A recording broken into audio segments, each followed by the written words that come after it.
Breaking tonight, the danger is growing. Russia is preparing for a direct clash with NATO. Troops are already deployed in Belarus.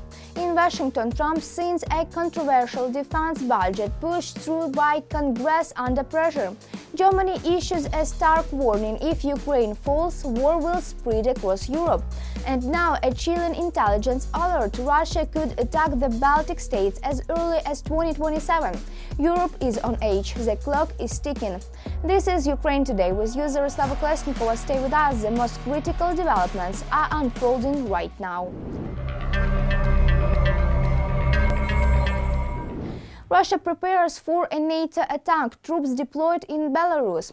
Russia is getting ready for a possible war with NATO. According to the German MP Roderick Kiesewetter, Moscow has already deployed 2 army corps on the territory of Belarus. This is not training, this is preparation for a potential strike against NATO countries. Is the Kremlin opening a new front in Europe, and how serious is the threat right now? Stay with us, details next. Russia is preparing to attack NATO and is making preparations for this on the territory of Belarus. As stated by Bundestag member Roderick Kiesewetter, Russia has already deployed 2 army corps on the territory of Belarus in order to strike NATO countries. Thanks to a war economy, Putin is training hundreds of thousands of soldiers who are not being used in Ukraine at all. Even before the attack on Ukraine, Putin was saying that no one was going to attack anyone. The dictator also makes statements about attacking NATO. Well, does even one of you believe that Russia is preparing to attack NATO? What is this supposed to be? Are we really going to attack NATO? What kind of nonsense is this?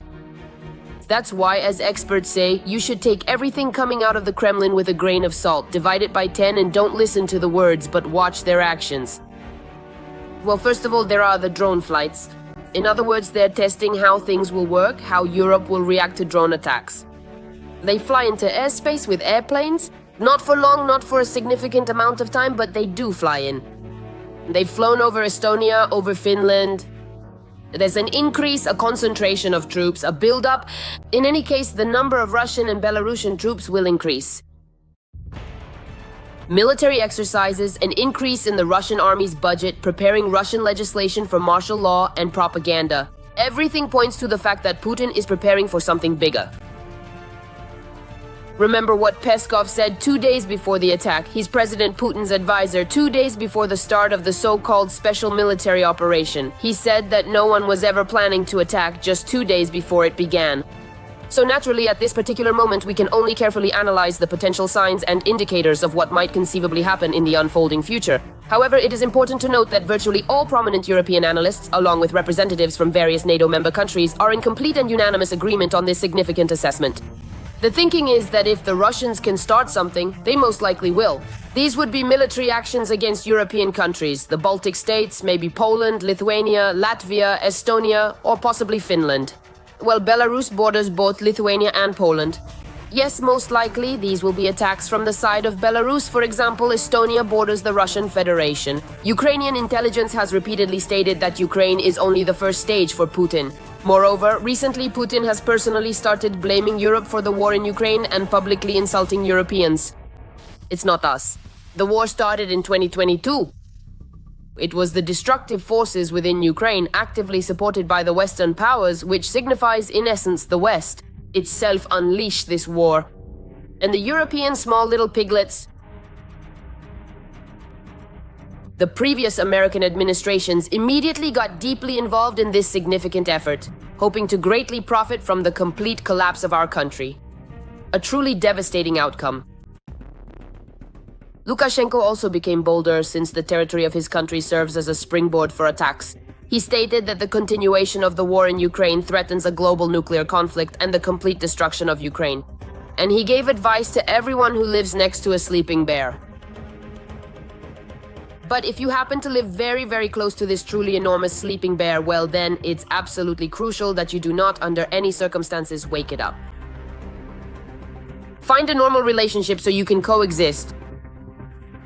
Back in October, Finland's defense minister Timo Kaniainen warned that Russia is building up its military power near the EU borders and is preparing for a second phase of aggression which will threaten NATO even after the war in Ukraine ends. The minister noted the active modernization of the Russian army and the redeployment of units to the alliance's borders, which indicates the Kremlin's long-term aggressive intentions toward Europe. And Bundestag member Kiesewetter states that, in his opinion, 2026 and 2027 will be critical years. Experts are saying the same thing.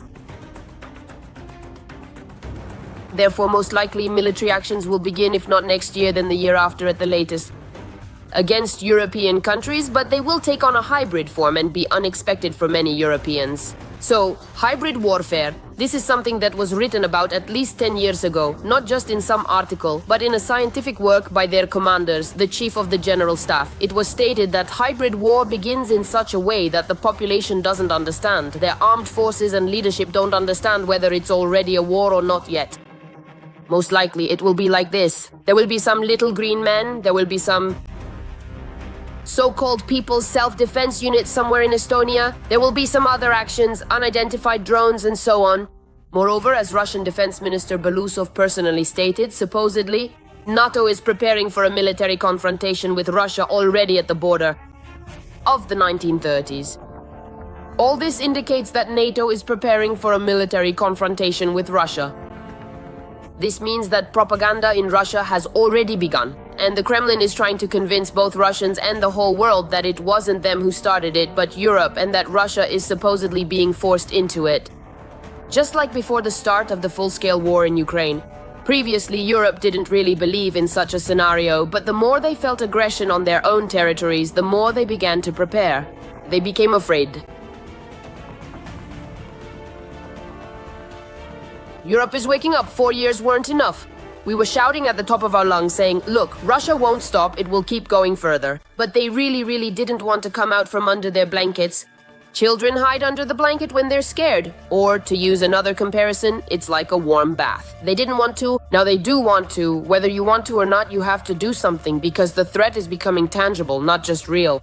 When you say it's real, a person doesn't feel it, they still don't understand. But when they start to understand, to feel that, now, when it actually hits them, that's when it gets scary. That's when action begins. Well, thank God that at least in this way, at least they're starting to do something. Europeans have already started to strengthen their defense, allocating more budget to the military-industrial complex, preparing people for war. At the same time, they've begun to increase their support for Ukraine because they understand that Ukraine already knows how to fight and is a reliable shield for NATO. But at the same time, Europe still hopes that if peace is achieved in Ukraine, Putin won't go any further. The countries that border Russia are especially tense. Finland warns that Russia will move troops to NATO's borders even if a peace agreement is signed in Ukraine. Russia remains a threat. Finland has already hosted the first summit of 8 eastern flank countries that have either a sea or land corridor with Russia and Belarus. For Europe, it is now important to be ready for self-defense as the United States is beginning to withdraw from the continent. And the tense situation is only escalating. Trump signs controversial defense budget. Congress forced his hand. Donald Trump has signed a scandalous national defense budget after strong pressure from Congress. Lawmakers pushed through their own priorities, and the president had little choice but to agree. Is Trump losing control over key decisions? And what does this mean for U.S. security and support for Ukraine? Stay with us, details ahead. Americans are rebelling against Donald Trump and forcing him to make decisions that are unpopular for him. On Monday, December 22nd, Trump signed the much-delayed National Defense Authorization Act, which determines how $900 billion of the defense budget will be spent. Its passage had been delayed since September of this year. Now, as the new year begins and defense budgets are being adopted, well, they aren't voting for what Trump is asking for, but sometimes for those versions, those wordings, that in some ways contradict the line of the current administration. The document contains provisions that directly contradict the new national security doctrine proclaimed by President Trump. With this law, Congress is effectively limiting a number of the Pentagon's powers, prohibiting it from acting independently on many sensitive issues. Politicians are people who think about how to get re-elected. And now, seeing these results that the local elections showed in early November, Let me remind you that in the US, in a year, in November 2026, there will be the so-called mid-term elections, which are elections held in the middle of the presidential term, and during them the entire House of Representatives and a third of the Senate will be elected. And in these elections, it is quite possible, judging by the results, that a scenario could emerge that would be rather unpleasant for Trump, where the Democrats could take both chambers. And then the possibility of even a third impeachment of Trump could open up. There is also no unified position among the top members of Donald Trump's team. According to the American press, there are currently 3 groups of influence over Trump within the US government. The first group is led by US Vice President Gigi Vance. This group also includes the Secretary of the Army, Briscoe. This group, which is called the Isolationists, believes that we should not get involved in the war between Russia and Ukraine on either side. In other words, we should distance ourselves from this war as much as possible and focus on our own advancement. American journalists report that there are serious disagreements between U.S. Secretary of State Marco Rubio and U.S. Special Envoy Steve Witkoff regarding negotiations with Russia and Ukraine. And the other group, which is informal, is led by Witkoff himself and also includes Jared Kushner, the husband of Trump's daughter, Ivanka Trump. These are Trump's business partners who don't think in terms of state interests, but rather in terms of business interests, in terms of profit, in terms of deals. These are people who are susceptible to material rewards. Accordingly, Russia was able to establish a dialogue with them and explain that it is more beneficial for the US to be with Russia than against it. It is precisely this that experts associate with the current warm dialogue between Russia and the US, which is taking place with mutual exchanges of courtesies and gifts. Germany warns if Ukraine falls, the war spreads to Europe. Germany remains one of Ukraine's key partners, and Berlin is sounding the alarm. Russia's war is not only against Ukraine but against Europe as a whole. Today, Putin will not stop at Ukraine either. If Ukraine falls, the war will move west. Stay with us. Details next. Germany remains one of Ukraine's key partners in Europe. Russia's war of aggression is aimed not only at Ukraine but at Europe as a whole. And if Ukraine falls, this war will not stop. Just as in 1938, the Sudetenland was not enough for Hitler, Putin will not stop. Military, financial and political support. Since the start of the full-scale war, it has been constantly expanding. The Merz government, unlike its predecessor, is quite seriously and deeply focused primarily on restoring Germany's position in the entire Europe, and adopts a realistic perspective of what can actually ensure Europe's overall security. Helping Ukraine is a crucial investment in Germany's overall national security. It's not just about political support as the main thing. Berlin plans to allocate a record amount of aid to Ukraine in 2026, 11.5 billion euros, as well as 170 million euros in winter support for infrastructure restoration. We will continue to help Ukraine, despite opposition from political forces, the left and friends of Russia, on the right in this parliament. Financial aid is also supplemented by military assistance. Recently, Germany delivered a Patriot system and the 9th IRIS-T system to Ukraine. This transfer of critically important types of weaponry to Ukraine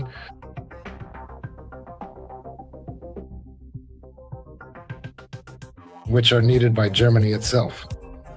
For example, the Germans took a very long time with those same Patriots because these very systems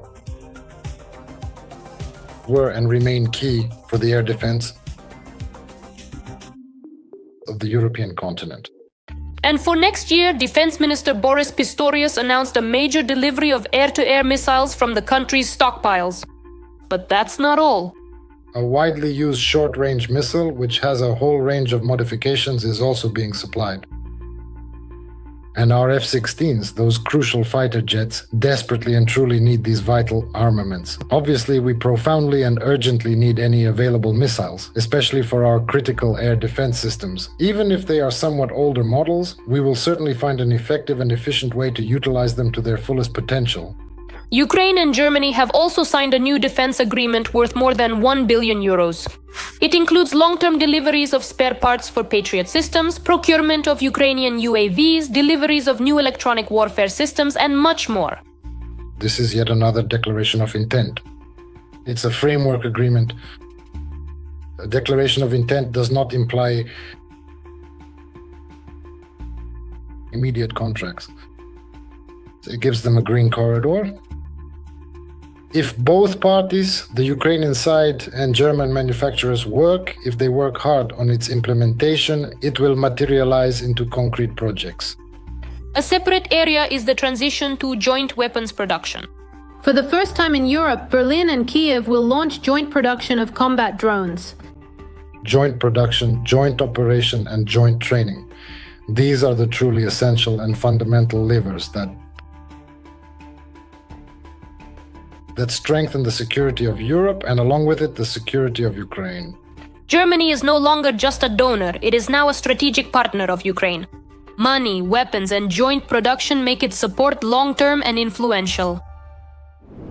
Russia could attack the Baltics by 2027, intelligence warning. The new and serious warning from Ukrainian intelligence. Russia may attack the Baltic states as early as 2027, sooner than previously expected. According to the head of Ukrainian intelligence, Russia originally planned to be ready by 2030, but the timeline is now moving faster. Is Europe running out of time to prepare? And is this a warning NATO cannot ignore? Stay with us, details next.